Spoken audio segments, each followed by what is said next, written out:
Guys, आज जो मैं आप लोगों को बताने जा रहा हूँ ना, वो थोड़ा सुनकर अटपटा लगेगा, थोड़ा हेवी भी लग सकता है, but its truth of my life. ये मेरी सच्चाई है ज़िंदगी का। कभी कभी हमें लगता है कि हमने जो डिसीजंस लिए हैं वो सही है, एकदम सही है। वही डिसीजन सही है जिसकी वजह से मैं आज यहाँ पे इस सिचुएशन में हूँ। जी हाँ, पूरे 10 साल, मेरे 10 साल, भाई सही में मेरे 10 साल वेस्ट हो गए सिर्फ एक डिसीजन की वजह से। पता है, वही एक डिसीजन की वजह से मैं आज इसे झेल रहा हूँ, वही कंसिक्वेंसेस झेल रहा हूँ। और लोग पूछते हैं, भाई कैसे तुमने ये डिसीजन ले लिया, क्या था डिसीजन? ऐसा नहीं कि मैं कमबैक कर चुका हूँ, मैं उसी गड्ढे को भरने की कोशिश कर रहा हूँ जिस गड्ढे में फंसा हुआ हूँ। तो मेरा कमबैक हुआ नहीं, बस कोशिश जारी है कि मैं अपना नया चैप्टर लिखूँ नए तरीके से। लोग पूछते हैं कि भाई तूने कैसे 10 साल बर्बाद कर दिए, क्या डिसीजन लिया, क्या हो गया, आखिर लिया तूने क्यों वो डिसीजन?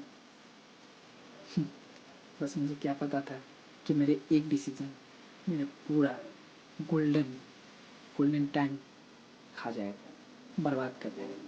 मुझे पता नहीं चला, मेरे हाथ से टाइम निकलता गया, लेकिन मुझे कुछ पता नहीं चला।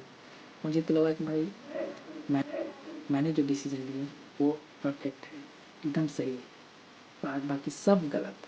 बट ऑनेस्टली मैं कभी कभी खुद से पूछता हूँ कि भाई मैंने खुद 10 साल बर्बाद कर दिए, इसमें किसी की गलती नहीं, ऐसे कैसे कर लिया मैंने, इतना टाइम वेस्ट। भाई 10 साल, 10 साल मैं एक ऐसे रास्ते पर चल रहा था, सिर्फ मुझे लग रहा था कि इसमें ग्रोथ है, नेम फेम सब है, प्रोग्रेस भी हो रहा था, लेकिन इसके रिजल्ट का पता नहीं था कि इसका क्या फ्यूचर होने वाला है, क्या मैं कर पाऊँगा।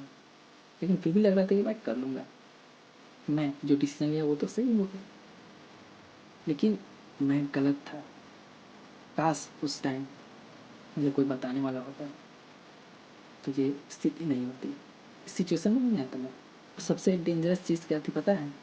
कि भाई मुझे लगा ही नहीं कि मैं गलत हूँ, और इसी एक डिसीजन की वजह से मेरी पूरी लाइफ बर्बाद हुई, जो गोल्डन एरा होता है। सो मैं अभी भी स्टक हूँ, अभी भी अपने लाइफ को रिबिल्ड करने की कोशिश में। मेरे लाइफ का नेक्स्ट चैप्टर अभी तक लिखा ही नहीं है, मैं भी कोशिश कर रहा हूँ। मैं बताऊँगा कि कैसे मेरे 10 साल बर्बाद हुए, वो क्या डिसीजन था, मैंने क्यों लिया वो डिसीजन, एपिसोड बाय एपिसोड बताऊँगा। अगर आप भी किसी ऐसे डिसीजन की वजह से फंसे हुए हो, आपको लगता है कि मेरी गलती है, मैंने डिसीजन लिया वो मेरे लिए सबसे ख़राब था, तो शायद मेरी स्टोरी से आपको टाइम रहते अलर्ट हो जाए, कुछ फ़ायदा मिले और आपका टाइम वेस्ट ना हो। नेक्स्ट एपिसोड में मिलते हैं। Thanks for watching.